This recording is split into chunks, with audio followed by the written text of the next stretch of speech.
Thank you. House Chairperson, the Critical Infrastructure Protection Act of 2019 was assented to by the President on 20th December 2019. As per Section 27 of this Act, the Minister of Police was required to table any proposed regulations in Parliament for scrutiny before promulgation.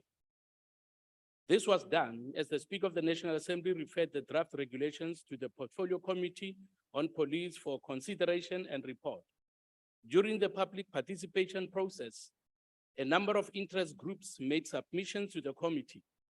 Among them was the International Committee of the Red Cross, and during their submission, they, among other things, appealed to Parliament to reconsider deletion of Section 1(4) of the Protection of Constitutional Democracy Against Terrorism and Related Activities Act of 2004. They proposed that a humanitarian exemption clause be introduced in the POCDATARA Act to ensure that impartial humanitarian organizations acting in accordance with international humanitarian law can carry out humanitarian activities without fear of prosecution by state authorities.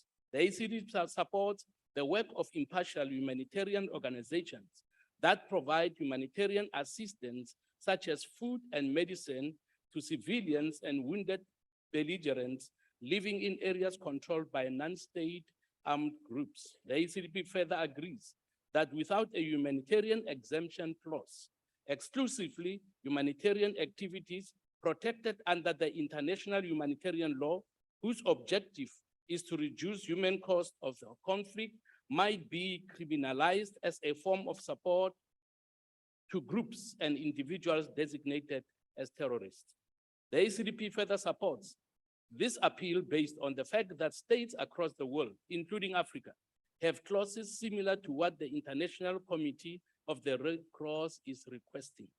South Africa has long championed the importance of including saving clauses within international counterterrorism instruments, ensuring that actions conducted by movements waged by people during an armed conflict are not labeled as terrorists if those actions are lawful under international humanitarian law. The ACDP will support this report.